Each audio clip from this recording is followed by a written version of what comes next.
What's going on, guys? Ted from Nerd Immersion here, and if you're keeping your thumb on the pulse of the D&D community and have a friendly local game store, you know that we got two book releases today, Dungeon of the Mad Mage and Guildmasters Guide to Ravnica, and this is what we're here to talk about today. We're here to talk about what's new in the Guildmasters Guide to Ravnica. This is similar to my other What's New series that I do in the past, where I go through very high level what new things are contained in the book. This isn't a review of the book proper. I haven't read the entire book. This is just based on twice over skimming it from front to back to find out what things are new so that you know. I will say they have this kind of like, I don't know, you can probably even hear that, this is like the regular front cover of the book. You don't really hear anything, but the back has this sort of like matte finish on it now. So you can hear that. This is a $50 book, and I happen to have the D&D Beyond version of it, so we're going to jump over to that so you guys can actually see it rather than me flipping through it. So here we are on D&D Beyond. You can see all the different things. A couple of caveats. This isn't an adventure, so spoilers, I guess, but it's a campaign guide, so I don't know. But a couple of things I did want to say up front, there are some things we're not going to discuss on because they are going to get their own video. So you can see here, there are several different races. You see Centaur, Loxodon, Minotaur, Simek, Hybrid, and Vidalcan. Those aren't going to be covered here. I'm going to do a separate video comparing those here versus what we saw in the races of Ravnica, Unearthed Arcana to see what things are different. Some things have already changed. I know there's been drastic changes to the Minotaur and Centaur compared to when those two are released as their own Unearthed Arcana. So we'll go through that. And then the subclasses, the Order Domain and the Circle of Spores Druid, those are going to be in a separate video each one. Circle of Spores got pretty major changes, and an Order Domain I don't really remember. So we'll have to go through that. So, with that being said, let us jump into kind of the guilds of Ravnica, right? That's the whole main focus of this. So there's 10 different guilds, and things that are new is this concept of guild spells. So you could do this in your own campaign, and I guess a reminder to you all, I don't really know much. I haven't played Magic the Gathering since Alpha, right? Like, I don't know anything about Magic the Gathering. So I don't know anything about Ravnica going into this. I just know Dungeons and Dragons, so that's what I'm commenting on. That being said, I recognize just by reading through this book what I have, that this doesn't have to be taken into the world of Ravnica. You could easily take any of these concepts and pluck them into a Forgotten Realms campaign. More importantly, in my perspective, I'm going to take these and pluck them into a homebrew campaign. But anyway. Concept of guild spells. If you play a character who has a spellcasting or pack magic class feature, whatever guild spells are granted to you by your guild are added to your spell list. You don't need to prepare them, you just know them, which is pretty powerful when we take a look at what they are. There's a process for creating contacts. There's a renown system. If this sounds familiar, it is kind of familiar to the renown system that used to exist in the the Adventurers League, although I hear that it's not really there anymore unless you do specific things. But as you can see, you can build renown, and as you build renown, certain things become available to you that wouldn't be previously. You can lose renown as well, and there's different options for your membership to those guilds. And now we'll go to the guilds themselves. So the Azorius Functionary, each guild has a background that your character can take. So this background for the Azorius Functionary, Insight and Intimidation skill, or skill proficiencies, 2 languages, an Azorius Insignia, scroll containing the text of the law important to you, blah blah blah. And then your feature is Legal Authority. You have the authority to enforce the laws of Ravnica, and that status inspires a certain amount of respect and even fear in the populace. People mind their manners in your presence and avoid drawing attention. They assume you have the right to be wherever you are. And here are the guild spells.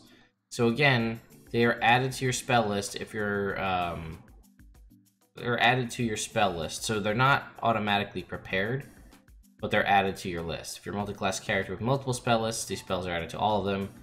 Your magic often takes the form of blue or golden runes floating and glowing in the air. If you cast Ensnaring Strike, for example, the vines created by the spell might appear as rune-inscribed glowing bands that wrap around the target that hold them in place. And you can see here Friend's message. Commanding Strike, Ensnaring Strike. The second level, Arcane Lock, Common Motions, Hold Person, Clairvoyance, Counterspell, Compulsion, Divination, Dominate Person. I don't know the world of Ravnica, but this seems a little kind of powerful to just give any class, right? You could be a cleric and now you have access to these spells, or a druid or a bard. This is a great way to seriously expand your spells, so something to think about. Okay, so we're gonna move on.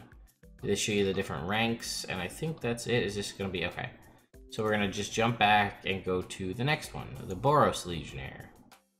Athletics Intimidation, a type of gaming set, and then either Celestial, Draconic, Goblin, or Minotaur. You get a couple of different things. Feather from an Angel's Wing.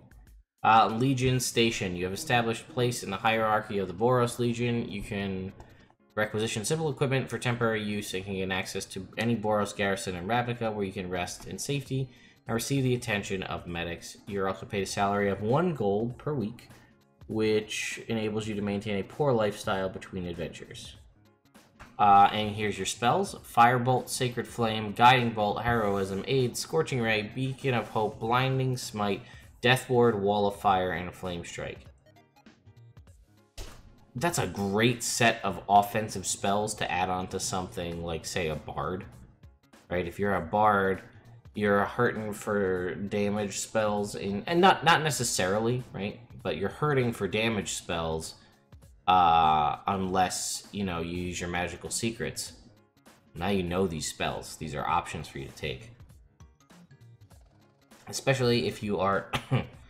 They're added... I'm sorry, well, I guess it's less important for a bard because they're not added to your spells known. They're just added to your list.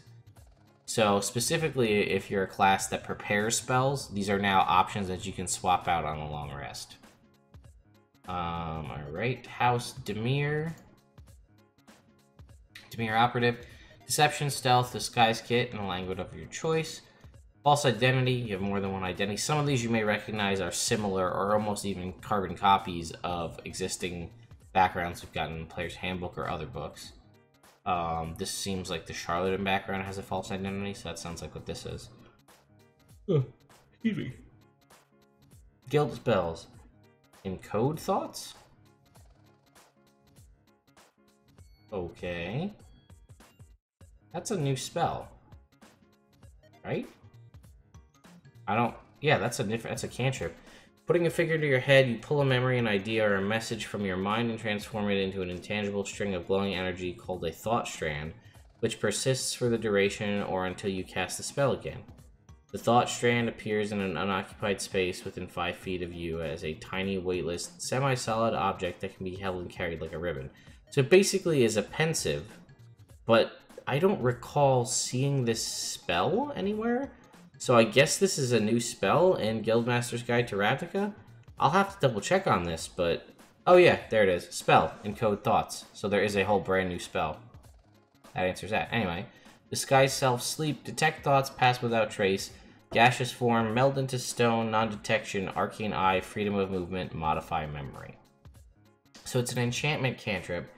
The tricky part about it is it's only listed here as a Dimir guild spell. So if you wanted to use this on another, just like incorporate it into your game, you'd have to choose which classes get access to this cantrip, because it doesn't list who can cast it. And here it's just anybody who has spellcasting or pack magic, so you could just give it to every class that has access to cantrips, but something to think about. That actually shocked me because I don't remember reading that. So, alright, maybe there's more. Let's find out. Guri Swarm, Nature's Survival, Poisoner's Kit, Elvish Giant or Crawl, Undercity Paths. This is similar to the, I guess, the Archon ability. You know, hidden underground pathways that you can use to bypass crowds, observation as you move through the city. When you aren't in combat, you and your companions can travel between any 2 locations at twice the speed. And your spells are Dancing Light to spare the dying, Entangle, Ray of Sickness, protection from poison, ray of enfeeblement, spider climb, animate dead, plant growth, giant insect, grasping vine, cloud kill, and insect plague. Pretty cool. Very druidy.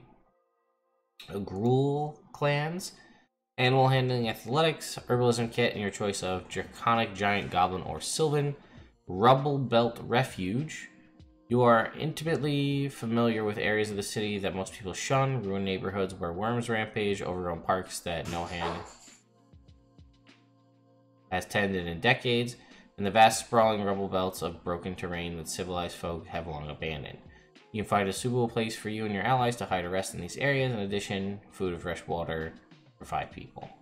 Guild spells: Firebolt, Reduce Flame, Compelled Duel, Speak with Animals, Thunder Wave, Beast Sense, Shatter, Conjure Animals, Conjure Barrage, Dominate Beast, Stone Skin, and Destructive Wave. That's also a very solid mixture of spells you get there. I like that. That was the Gruul clans. Right? Yes. Okay. So the Izzet League. Arcana Investigation. Choose one of either Draconic, Goblin, or Vidalcan, one type of artisan's tools, and its urban infrastructure. Okay. Popular concept of the Izzet League is based on mad inventions, dangerous experiments, and explosive blasts. Much of the perception is accurate, but the League is also involved with mundane tasks of construction and architecture. You have a basic knowledge of structures of buildings, including stuff behind the walls.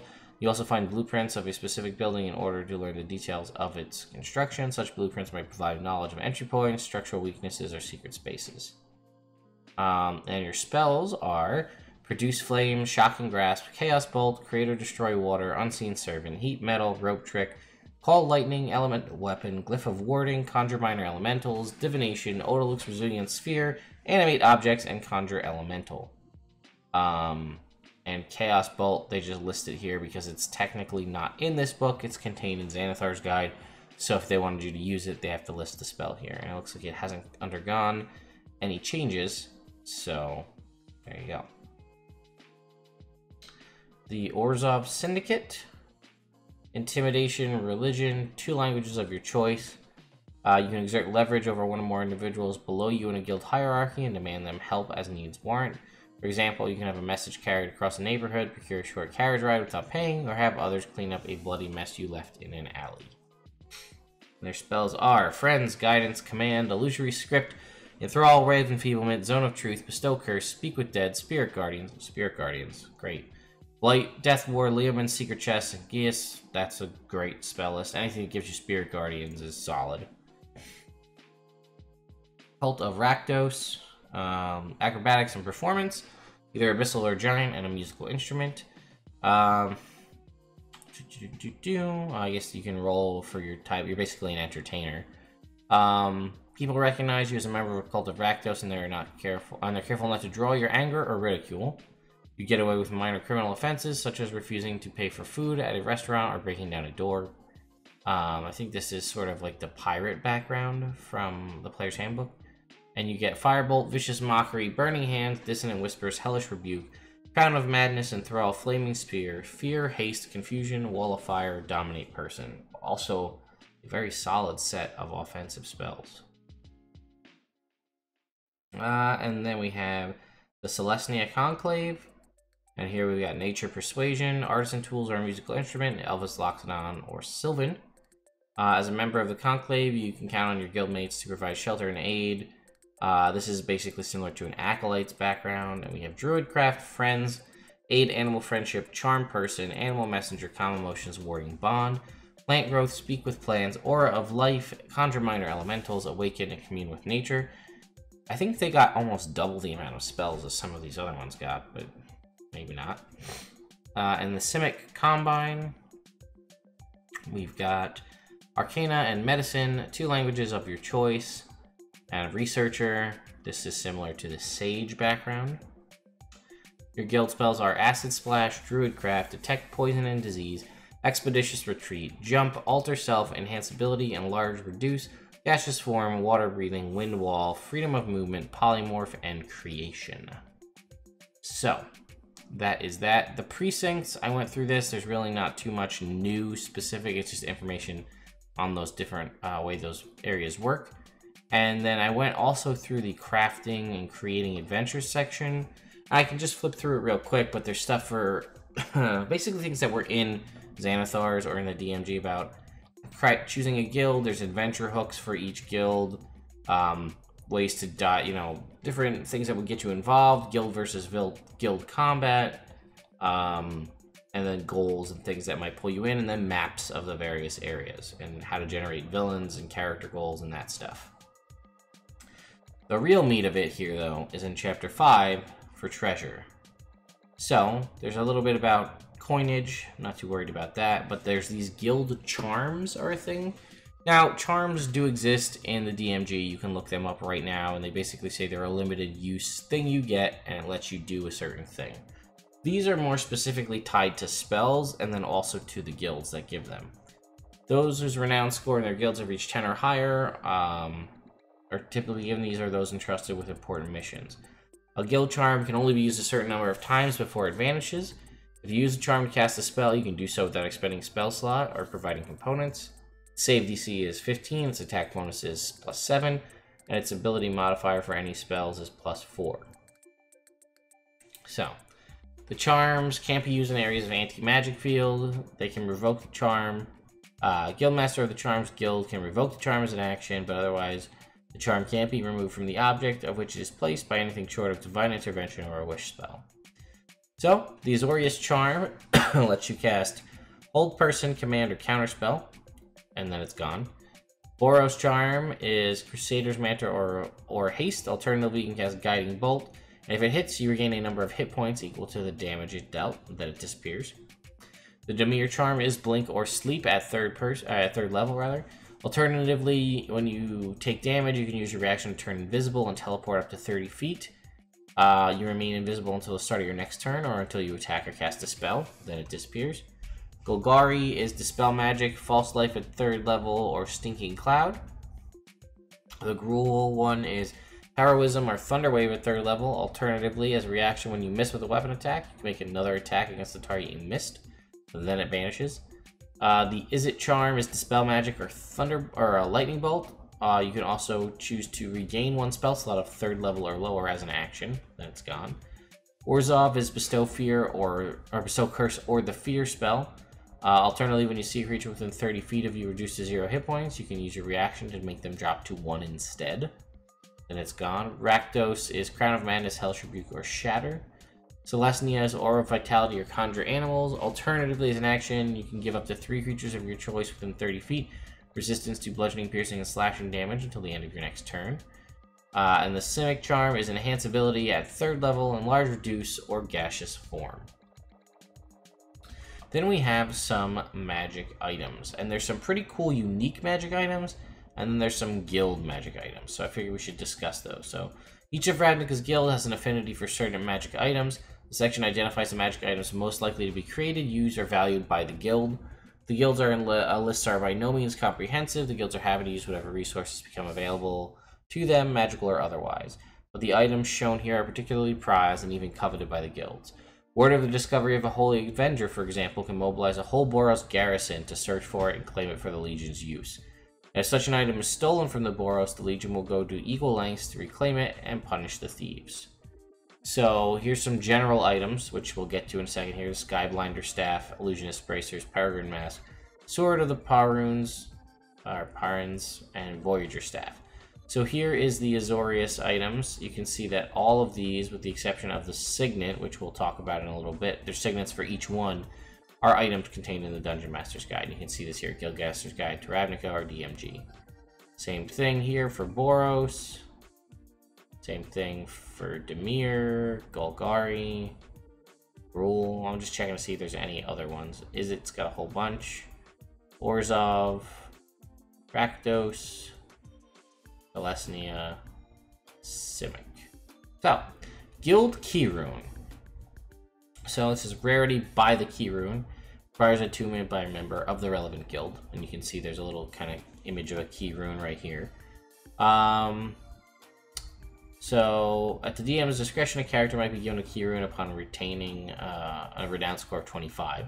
You use an action to speak the item's command word and place the key rune on the ground in an unoccupied space within 5 feet of you. The key rune transforms into a creature. If there isn't enough space for the creature, it doesn't transform. It uses the monster's stat block, which is given in bold in the key rune's description, unless you direct it to Chapter 6, because there are some that are monsters contained within this book. Creature is friendly to you and your companions and other members of your guild. It's basically a figurine of Wondrous Power, if you want to think about it that way.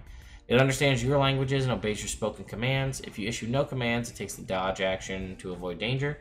The creature exists for the duration specific to each key rune. At the end of the duration, the creature reverts to its key rune form. It reverts early if it drops 0 hit points or if you use an action to speak the command word while touching it. When the creature reverts to its key rune form, it can't transform again until 36 hours have passed. So right up there, that makes it a solid time frame, not like a figurine of Wondrous Power, which varies based on the creature. So Azorius is a giant eagle for up to an hour. While it's within a mile of you, you communicate with it telepathically. As an action, you can see through its eyes and hear what it hears until the start of your next turn and gain the benefit of its keen sight. During this time, you're deaf and blind. Boros, you get a veteran, as in the NPC, for 8 hours. In addition to fighting on your behalf, it cheerfully offers tactical advice, which is usually sound. Anyone who talks to this transformed key rune or examines it closely can easily recognize that it's artificial. Demir is an intellect devourer that resembles the guild symbol with 6 blade-like legs. Exists for up to 24 hours. During that time, it pursues only a single mission that you give it, usually an assignment to take over someone's body, either to impersonate that person for a brief time or extract secrets from their mind. It converts to key rune form when done. Golgari is a giant scorpion for 6 hours. It has an intelligence of 4 and can communicate with you telepathically within 60 feet. Those messages are largely limited to describing the passage of potential prey.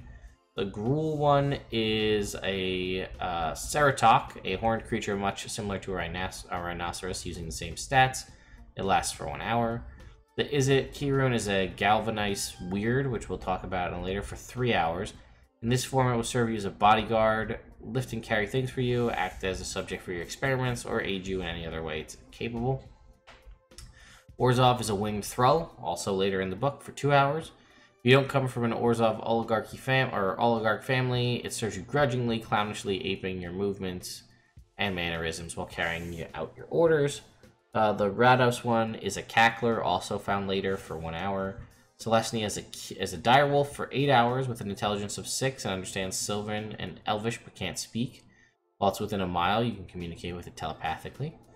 Simek key rune is a Category 1 Crassus, also found later in the book, that has the grabber and stabilizing legs adaptations. The transformation lasts up to 5 hours. Next up is the Guild Signet, which is an uncommon item that requires attunement. I guess we didn't say that at the beginning, that the Keyring is rare depending on it. You see rare, uncommon, and so on, very rare. But they require attunement as well. So this ring, adorned with a symbol of your guild, allows you to cast 1 spell closely associated with that guild, as shown in the Guild Signet spells. It's awarded to renown 5 or higher. Aside from its magical properties, the ring is also an indicator of the guild's recognition and favor. It has 3 charges, regains 1d3 charges daily at dawn, and while wearing it, you can expend 1 charge to cast the associated spell with a spell save of DC 13. And we have Ensnaring Strike, Heroism, Disguise Self, Entangle, Compelled Duel, Chaos Bolt, Command, Hellish Rebuke, Charm Person, and Expeditious Retreat. A lot of those, like, say, Ensnaring Strike or Heroism, Disguise Self, doesn't matter that the save DC is 13 because they don't require one, so something to think about. Illusionist Bracers. While wearing the bracers, whenever you cast a cantrip, you can use a bonus action on the same turn to cast that cantrip a second time. It primarily was based on using multiple instances of minor illusion, but this could give you the opportunity to mend 2 things, to firebolt 2 things. Something to think about. The Missy Apparatus, those were very rare, required attunement by a spellcaster. The Missy Apparatus is uncommon and requires attunement by a sorcerer, warlock, or wizard. This one's pretty cool. While you're wearing the Missy Apparatus, you can use it as an arcane focus. In addition, you can attempt to cast a spell that you do not know or have prepared. The spell you choose must be on your class's spell list and of a level of which you have a spell slot, and you must provide the spell's components. You expend a spell slot to cast a spell as normal, but before resolving it, you must make an Intelligence Arcana check. The DC is 10 plus twice the level of the spell you expend to cast the spell. On a successful check, you cast the spell as normal using your spell save DC and spellcasting ability mod. On a failed check, you cast a different spell from the one you intended. Randomly determine the spell you cast by rolling on the table for the level of the spell slot you expended. If the slot is 6 or higher, roll on the table for 5th level spells. If you try to cast a cantrip you don't know, the DC for the Intelligence Arcana check is 10, and on a failed check there is no effect. Here's the spells: Burning Hands, Chaos Bolt, Color Spray, Fairy Fire, Fog Cloud, Thunder Wave. Second level is Blur, Gust of Wind, Heat Metal, Mouse, Acid Arrow, Scorching Ray, and Shatter. Third, Fear, Feign Death, Fireball, Gaseous Form, Sleet Storm, Stinking Cloud. Fourth, Confusion, Conjure Minor Elementals, Evard's Black Tentacles, and Ice Storm. And fifth level is Animate Objects, Cloud Kill, Cone of Cold, and Flame Strike. Mizzium armor is either medium or heavy armor, but not hide, and is rare, non-attunement. While you're wearing this armor, any critical hit against you becomes a normal hit. In addition, when you are subjected to a magical effect that allows you to make a strength or con save to only take half damage, you instead take no damage if you succeed on the saving throw. The Missy Mortar, there's some cool gun stuff in here, so here we go. Short tube, about 2 feet long and 6 inches in diameter, is made from Mizzium, a magically enhanced metal ally forged by the Izzet League. The end that's pointed towards a target is open, and a glowing ball of molten metal can be seen at the other end. The mortar has 4 charges for the following properties. It regains 1d4 charges daily at dawn. Molten Spray, you can spend 1 charge as an action to loose a 30-foot cone of molten Mizzium. Each creature in an area must make a DC 15 dexterity saving throw, taking 5d4 fire damage on a failed save, or half as much on a successful one. Mizzium Bombard, you can spend 3 charges as an action to launch a hail of molten projectiles in a 20-foot radius, 40-foot high cylinder centered on a point you can see within 60 feet. Each creature in that area must make a DC 15 dexterity saving throw. A creature takes 5d8 fire damage on a failed save and half on a success. Now this one I read a bunch, and I'm trying to figure out how it would be useful, and you tell me if I'm understanding this correctly. Mood Mark Paint. This is a common magic item. Paint is dabbed on the face in spots or markings that often resemble the eyes of insect or spiders. Applying the paint takes a minute. For the next 8 hours, the mark changes to reflect your mental state. A creature that can see you and makes a successful DC 10 insight check can discern whether you are happy, sad, angry, disgusted, surprised, or afraid, as well as the source of that emotion. For example, you might communicate fear caused by a monster you just saw around the corner, grief at the loss of a friend, or happiness derived from the pride in your performance in combat. A dark elf has advantage on this check. The only thing I can think of is you would paint these on people while they're sleeping to get an idea, or when they're unaware. I don't know why you would ever wear this, unless it was like some sort of truth-telling ritual. I don't know. Pariah Shield, I super like this one. Rare shield. The front of the shield is sculpted to depict a grieving human face. You gain a +1 bonus to AC for every 2 allies within 5 feet of you, up to a maximum of +3, while you wield this shield. This bonus is in addition to the normal shield's bonus. When a creature you can see within 5 feet of you takes damage, you can use your reaction to take that damage instead of the creature taking it. When you do so, the damage changes to force. So technically, it doesn't... The cool thing there is it does not state that this damage cannot be reduced in any way. So that means if you somehow found yourself with resistance to force damage with, say, like a Brooch of Shielding, you take that damage instead of them, and then it would be half. Peregrine Mask, super easy, very rare, requires attunement. While wearing this winged helm, you have fly speed of 60 feet. In addition, you have advantage on initiative rolls. A great item. The Pyro Converger. This is a flamethrower. Uncommon, requires attunement, but it carries a risk of malfunction.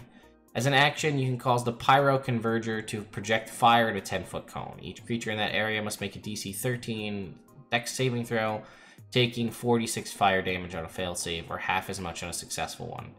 Each time you use the Pyro Converger, roll a d10 and add the number of times you have used it since your last long rest. If the total is 11 or higher, the Pyro Converger malfunctions, you take 46 fire damage, and you can't use it again until you finish a long rest. The Rakdos Right Knife is a legendary item, requires attunement. +1 to attack rolls and damage rolls with this weapon. When you slay a creature with an attack using this dagger, the creature's soul is imprisoned inside the dagger.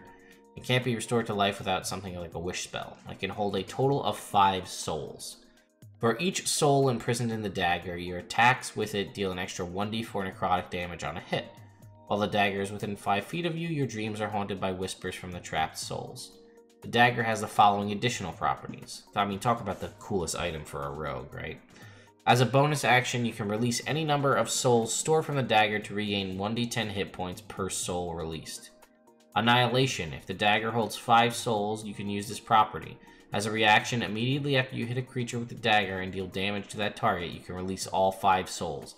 If the target now has fewer than 75 hit points, it must succeed on a DC 15 Constitution saving throw or die. If the target dies, this property can't be used again until you finish a long rest. I mean, it's a legendary item, sure, but that's just freaking awesome. I love it. Skyjack Staff. Uncommon, requires attunement. +1 to attack and damage rolls with this magic quarterstaff. You also have a +1 bonus to spell attack rolls. If a flying creature you can see within 30 feet of you makes an attack roll against you, you can use your reaction to hold the staff aloft and cause it to flare with light. The attacker has a disadvantage on the attack roll and must succeed on a DC 15 saving throw or be blinded until the start of its next turn. You can kind of see an image of that staff right here. Spy's Murmur. Here it is, guys. The walkie-talkies of Dungeons & Dragons, officially. Uncommon, though, requires attunement. If you know another creature is wearing another Spy's Murmur and is within 1 mile of you, you can communicate telepathically with that creature. As a bonus action, you can allow that creature to hear everything you hear for 1 hour. You can end this effect as a bonus action, and it ends if you're incapacitated. Also, a freaking fantastic weapon, the Sun Forger. Warhammer, rare, requires attunement. Has a +2 bonus to attack and damage rolls made with this weapon. As an action, you can hurl the weapon up to 120 feet to a point you can see. When it reaches that point, the weapon vanishes in an explosion, and each creature in a 20-foot radius sphere centered on that point must make a DC 15 Dex saving throw, taking 66 fire damage on a failed save or half as much on a success. Afterward, you can use an action to cause the weapon to reappear in your empty hand. I guess that's 2 actions, though, so it's not as interesting as I thought. You can't cause it to explode again until you finish a short or long rest. If you don't call the weapon back to your hand, it reappears at the point where it exploded when you are no longer attuned to it or when 24 hours have passed. So as an action, you hurl it, it explodes. Afterward, you can use an action to cause it to reappear in your empty hand. So if you're a fighter with Action Surge, this could be pretty useful. But that would be your whole action to just do not even a full damage fireball. But still pretty badass, and it's a +2 weapon. Sword of the Parunes, longsword, very rare, requires attunement, +1 to attack and damage. And at the once on each of your turns, you can cause one of the following properties to happen. Immediately after you use the attack action to attack with the sword, you enable one creature within 60 feet of you to use their reaction to make one weapon attack. Immediately after you take the dash action, you can enable one creature within 60 feet to use its reaction to move up to its movement speed. And immediately after you take the dodge action, you can enable one creature within 60 feet of you to use its reaction to gain the benefits of the dodge action. The Voyager Staff. Very rare, requires attunement by a spellcaster. You gain a +1 bonus to attack and damage, and have a +1 to spell attack rolls. 10 charges. You can use an action to expend 1 charge to cast one charge or more of the stat charges to cast one of the following spells from it. 1 or more charges, I see. Banishment for 4, Blink for 3, Misty Step for 2, Pass Wall for 5, and Teleport for 7. Against 1d6 back at dawn. If you expend the last charge, roll a d20. On a 1, it disappears. So there's some pretty solid magic items contained there. And then we have creatures by guild. I'm not going to go through this because it links like what kind of creatures and things you'd more interact with, but given by the specific guilds. So let's go check out the bestiary of the new creatures. That's what everybody really cares about. A whole bunch of new angel creatures. So we have the Battle Force Angel here. This is a Boros Angel. Challenge rating 5. Celestial creature. Not too crazy here. A couple of resistances. Decent HP. 2 attacks with a longsword, but the longsword does an extra 48 radiant damage. And if the target is within 5 feet of the angel's allies, the target takes an extra 1d4 radiant damage, and they can also battlefield inspire. Choose up to 3 creatures within 30 feet until the end of the target's next turn. The target each add a d4 to attack rolls and saving throws, similar to a Bless spell. Fire Main Angel. This one's a challenge rating 12. We've got a lot more resistances, some condition immunities, True Sight on all the time, Flyby, as does the Battle Force Angel, innate spellcasting, Compel Duel, and Guiding Bolt 3 times a day. Guiding Bolt's at 5th level. Daylight and Fireball at 6th level once a day. Magic resistance, Relentless. If it takes 21 damage or less, that will reduce it to 0. It's reduced to hit points, to 1 hit point instead, once per short or long rest. 2 melee attacks that deal a d10 or a d8 plus 6 plus 2 plus 5d8 fire damage or radiant damage. Here we have the Orzhov Angels. These ones are evil. So this one here, the Death Pact Angels, challenge rating 14. Decent resistances, True Sight again. Exploitation of the Debtors. As a bonus action, the angel targets a creature charmed by it within 30 feet. It deals 2d10 necrotic damage to that target. He gains temporary hit points equal to the damage dealt. Also has Flyby. Innate spellcasting, command at will at 2nd level, detect evil and good at will. 3 times per day, charm person at 5th level, darkness suggestion. Once per day, raise dead. Multi-attack, 2 attacks with its scythe. It can substitute Chains of Obligation.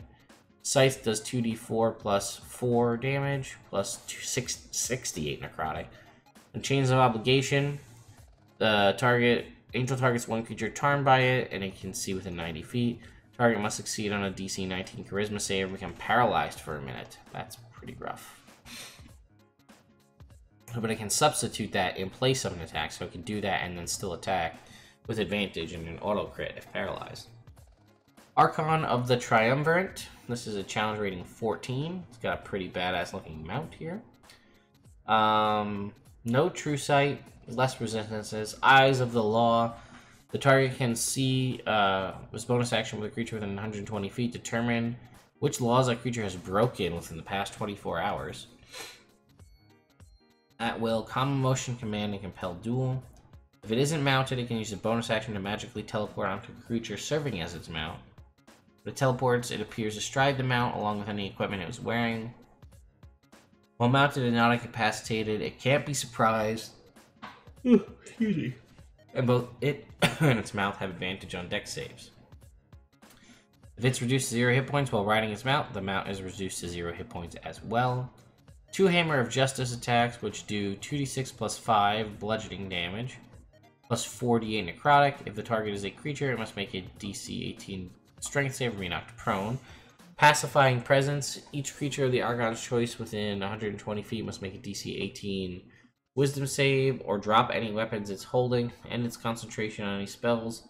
It becomes charmed by the Archon for a minute. Charmed creature can repeat the save at the end of each of its turn, ending the effect on a success. And legendary actions is 3 legendary actions. If the Archon isn't mounted, it magically teleports to its steed and mounts it, as long as the Archon and the steed are within the same plane of existence. Smite, the Archon makes a Hammer of Justice attack, and then its mount can use its reaction to make a melee attack. Or Detention for all 3 legendary actions. Target chooses a creature within 60 feet, or it targets a creature within 60 feet, must make a DC 18 Charisma saving throw, or be magically teleported to a harmless demi-plane until the end of the Archon's next turn, whereupon the target reappears in the space it left, or the nearest unoccupied space. We have the Arclight Phoenix, which is arguably a much better Phoenix than the one that exists in Mord and Canaan's. Thunder, bludgeoning, piercing, and slashing resistance, lightning and poison immunity, bunch of condition immunities as well. Challenge rating 16. It's got Flyby, grounded lightning. The first time on a turn that it touches the ground, it takes 2d10 force damage. Sheds light. The Arclight can move through a space as narrow as 1 inch without squeezing. A creature that touches the Phoenix or hits it with a melee attack takes 2d8 lightning damage. In addition, the Arclight Phoenix can enter hostile creature's space and stop there the first time It enters a creature's space on a turn. That creature takes 2d8 lightning damage. Crackling Death. When the Arclight Phoenix dies, it explodes. Each creature within 30 feet must make a DC 18 Dex save or take 8d8 lightning damage. It destroys the Phoenix but leaves a tiny warm egg with a mysium shell. The egg contains the embryo of a new Arclight Phoenix. It hatches when it's in the area of a spell that deals lightning damage, or if a creature touches the egg and expends spell slots whose combined levels equal 13 or more. When it hatches, the egg releases a new Arclight Phoenix that appears in the egg's space. It has Arclight Touch, plus 10 to hit, 68 lightning damage, and lightning jumps from the target to one creature of the Phoenix's choice that it can see within 30 feet. The second creature must succeed on a DC 18 Dex save or take the same amount of damage. Okay, we have the Conclave Druid. This is challenge rating 9. Got some spell casting here, right? At Will Druidcraft, Dispel Magic, Entangle, Plant Growth, Spike Growth, Moonbeam, Grasping Vines, Wall of Thorns. Those are once per day. The original ones I listed were 3 times per day. Druid can communicate with beasts and plants. Makes 3 attacks using its Vine Staff, its Longbow, or both. Vine Staff is 2d6 plus 5. It has to make DC 17 Dex save and become restrained by twisting vines. Target restrained can use an action to make a DC 17 Athletics or Acrobatics check to escape. The Longbow is a D8 plus 4. Summon Mount once per day. The Dryad magically summons a Mount. Mount remains for 8 hours. Mount uses the block stats for an elk. With these changes, it's a plant instead of a beast. Has intelligence of 6 and can understand Sylvan but can't speak it. While within 1 mile of the Mount, the Dryad can communicate telepathically with it. And it also has the ability to suppress magic, which is a recharge 5/6 ability.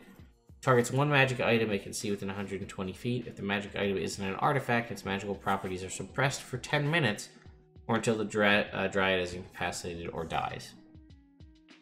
That's a new one. We haven't really seen magic suppression as a thing in 5th edition, so that's kind of interesting. Right, now we're on to demons. We have the Cackler Demon here. Not too much, challenge rating a half. Typical immunities, Firebolts, once per day, Tasha's Hideous Laughter. When it dies, it releases a dying laugh. Each creature within 10 feet of it must make a wisdom save or take a d4 psychic damage. It has the Mimicry ability, and then a Bite for a d4 plus 3, and a Spike Chain for a d6 plus 3. We have the Master of Cruelties, challenge rating 9. Aura of Bloodlust. When any other creature starts its turn within 30 feet of the Master, it must make a wisdom save, or must immediately take the attack action, making 1 melee attack against a random creature within reach. If no creatures are within reach, it makes a ranged attack against a random creature within range, throwing its weapon if necessary. Whenever it's within 60 feet, whenever a creature within 60 feet of the Master dies, the Master gains 15 temporary hit points and has advantage on attack rolls, ability checks, and saving throws until the end of its next turn. DC 17 Spellcasting, Charm Person, 3rd level at will, Crown of Madness, once a day, Dominate Person. 2 spear attacks. The spears are 2d6 piercing plus 2d8, or 2d8 piercing if it's two-handed, plus an additional 3d8 psychic. And Captivating Presence, a recharge on a 6. Each creature within 120 feet of the Master must succeed on a DC 17 Wisdom save, be charmed for an hour. While charmed, their speed is 0. If the charmed creature takes damage, they can repeat the save. We have the Sire of Insanity, a 12, challenge rating 12. This one's got True Sight, same resistances, Aura of Mind Erosion. Start within 30 feet, DC 18 Wisdom save. On a success, they're immune. On a failed save, they have disadvantage for 1 minute on Wisdom and Charisma checks and on Wisdom and Charisma saving throws. At the start of its turn, the Sire can suppress this aura until the start of its next turn. Spellcasting is at will, Clairvoyance, Crown of Madness, Major Image, and Suggestion. Once per day, Confusion and Mass Suggestion. A Bite for 3d12, Piercing plus 3d10 Psychic, and then a Claw for 1d8 plus 6, and then 2d8 Psychic. Devkarin Lich is a CR14 Lich. As to be expected, this Lich is pretty powerful undead. 3 legendary resistances, the regeneration abilities of a Lich. Only a 7th level spellcaster. I'm not going to go through all the spells specifically, but you can see them here. Turn resistance, undead fortitude, things that Liches have. Noxious Touch, though. Plus 9 to hit, 46 poison damage, and the target must make a DC 17 save or be poisoned for a minute. and legendary actions, which it has 3. Cantrip, 2 for another Noxious Touch, or 3 for Disrupt Life. Each creature within 30 feet must make a DC 17 con save, taking 66 necrotic damage on a fail, or half as much on a success. We have the Felidar, which is a pretty cool lion celestial creature. The most angelic Aslan, I guess you could have. Bonding. It can magically bond with one creature it can see right after spending at least 1 hour observing that creature while within 30 feet of it. The bond lasts until the Felidar bonds with a different creature or the bond creature dies. They can communicate telepathically with each other at a distance up to 100 feet. You can sense the direction and distance of the bonded creature, and as an action, the Felidar, the bonded creature, can sense what the other sees and hears, during which time it loses its own hearing and sight. It has keen hearing and sight, so advantage on perception checks using hearing or sight. It has the pounce ability that so many lion-type creatures have, and then a 1 bite and 1 claw, 3d8 plus 4 on the bite, and 3d6 plus 4 on the claw. Alright, on to giants. We have a handful of giants here as well. The Blood Fray giant, challenge rating 6, has a chain attack, 3d6 plus 6 bludgeoning. If the target's a creature, it is grappled until the grapple ends. It's also restrained. And the giant can't use this on anybody else. Thrown rocks for 3d6 plus 6. And as a reaction, it can go into a furious defense. After a creature the giant can see is dealt damage by a foe within 20 feet of the giant makes a chain attack against that foe. Guardian giant, challenge rating 8. Can't be surprised. It's got a spear, 3d6 plus 7 damage, or 3d8 if two hands. Protection, when an attacker can see an attack roll against a creature within 10 feet of the giant can impose disadvantage on it. The Orzhov giant is a challenge rating 6. As a bonus action, the giant can target a creature it can see within 60 feet and make that creature its focus. If the target remains the giant's focus for a minute, when the giant makes an attack roll against its target, it adds a d4 to its attack roll. If the giant attacks a different target while it has focus, it subtracts the d4. 2 Great Axe attacks, 3d12 plus 6. If it scores a critical hit, roll the dice 3 times instead of twice, and a 4d10 plus 6 rock. Attack, we have the Sunder Shaman, challenge rating 10. It has Reckless, like the Reckless attack ability that Berserkers or Barbarians have. Deals double damage to structures and objects. Has advantage on stealth checks made in rocky terrain. Makes 2 slam attacks. The first of those deals an extra 48 damage if the giant has taken damage since its last turn. Normally it does 48 with a reach of 15, so if it took damage last turn, it does 8d8 plus 6. And a rock for 4d10 plus 6 damage with a strength save attached or they're knocked prone. Now we move into horrors.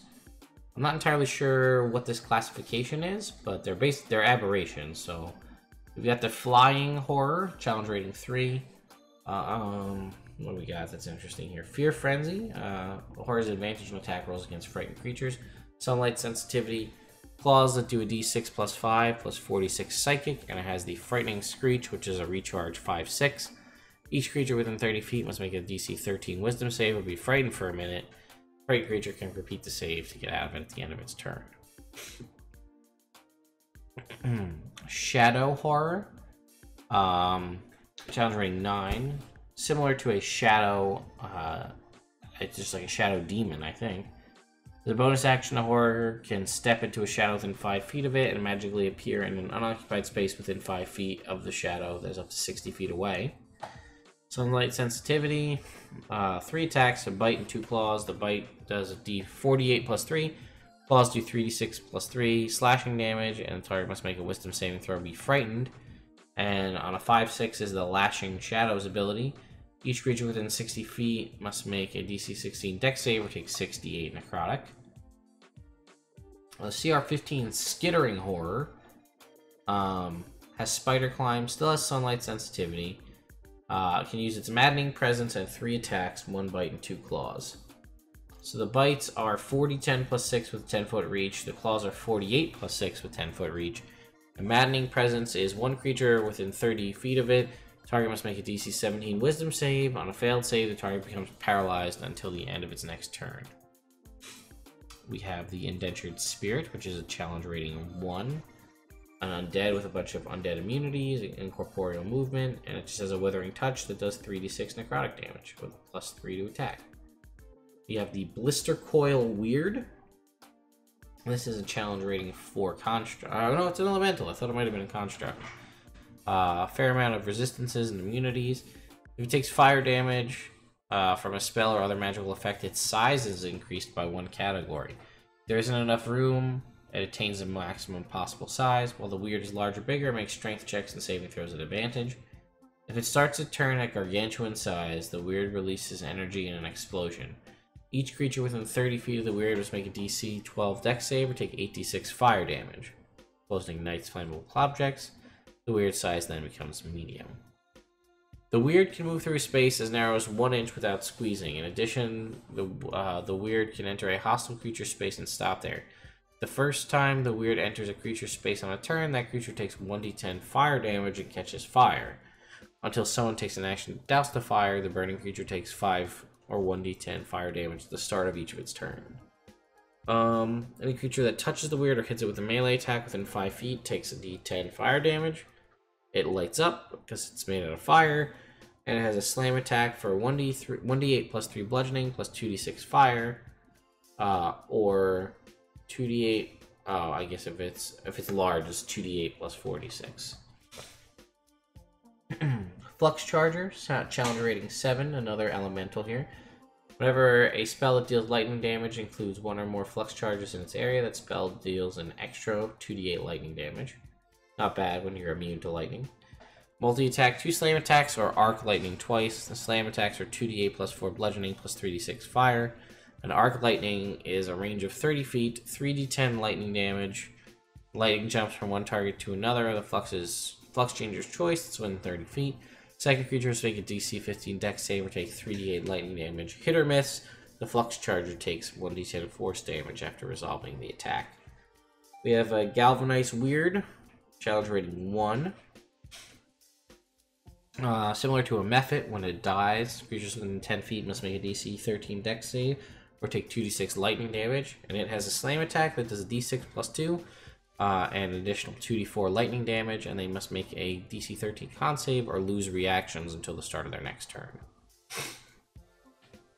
We've now moved on to Crassus's. Crassi? I assume these are magic units that you'd have in Magic the Gathering. They come in different categories. Category 1 is this guy you see here, the Hammerhead Shark. Not too much to say. Amphibious, got a bite and a claw attack. Category 2, still amphibious, bite and a claw, kind of weird alligator looking. Not too much, just an increase in the health, significantly. Category 3, this looks like a Crocodile Turtle. CR 16. The reason it's so high, I believe, is just because of the damage output. The bite is 66 plus 6 with a 10-foot reach. The claw is 3d10 plus 6 with a 10-foot reach. And the tail is 68 plus 6. If the target is a creature, must make a DC 19 strength save or be knocked prone. And I can make all 3 of those attacks every turn with 287 hit points. The Crowl. Here's a Crowl Warrior. This looks like some sort of bug person. Climb speed, hive mind, so immune to charm and frightened, while there's at least one other one within 30 feet.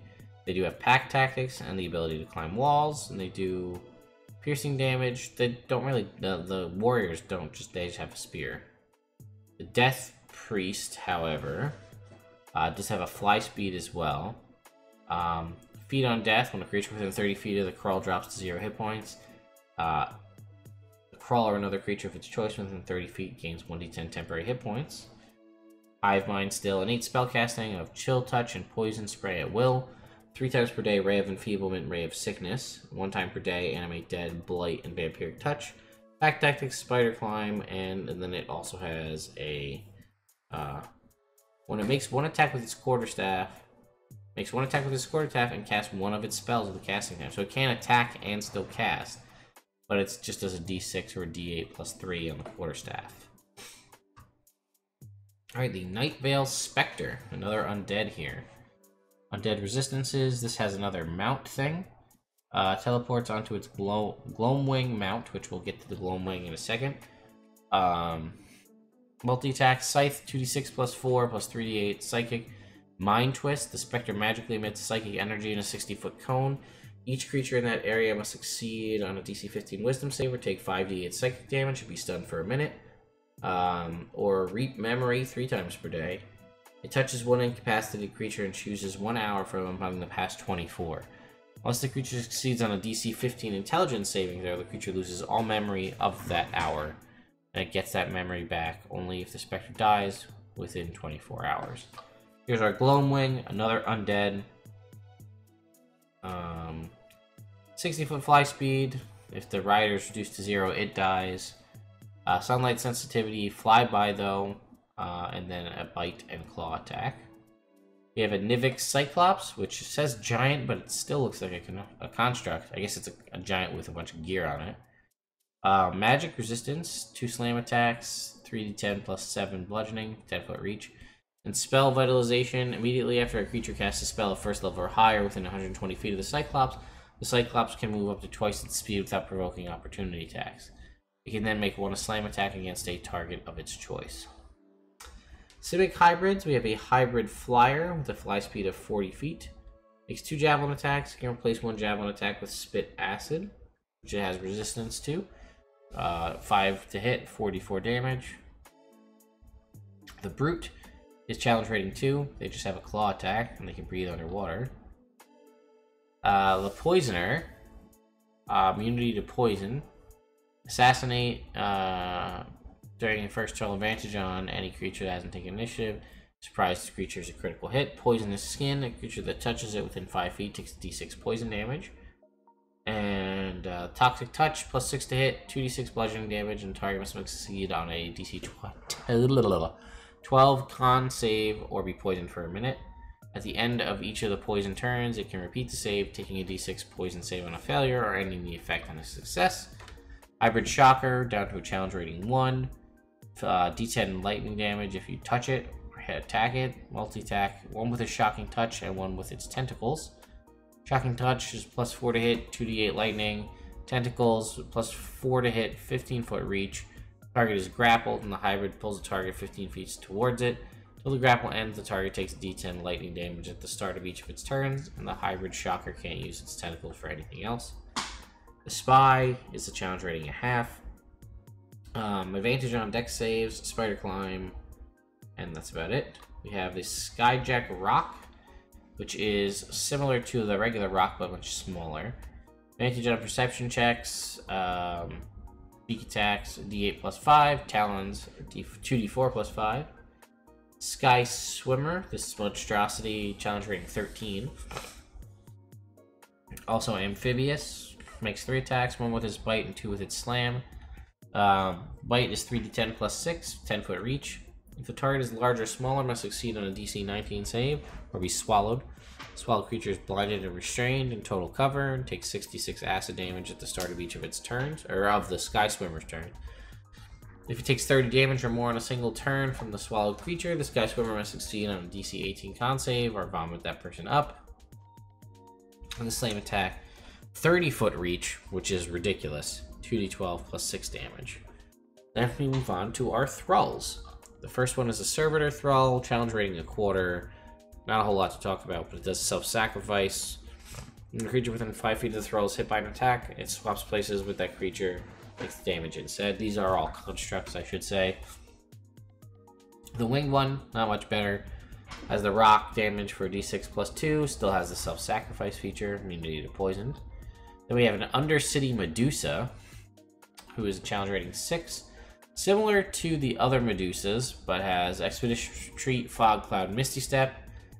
During the first round of combat, the Medusa has advantage on attack rolls against any creature that it's surprised, and deals an extra 3d6 damage each time it hits that creature with an attack. Makes 2 claw attacks, and it can also use the Petrifying Gaze before or after making the attacks. The claws, plus 7 to hit, 2d8 plus 4. Petrifying Gaze, though, similar to the Medusa, or maybe exact copy-paste from the Monster Manual. 60 feet of it can be any creature within 60 feet it can see its eyes. Must make a DC 14 con save. If it fails by 5 or more, it's instantly petrified. Otherwise, they have to go through the process of trying to pass several overturns while restrained, and then there's talks of casting Greater Restoration.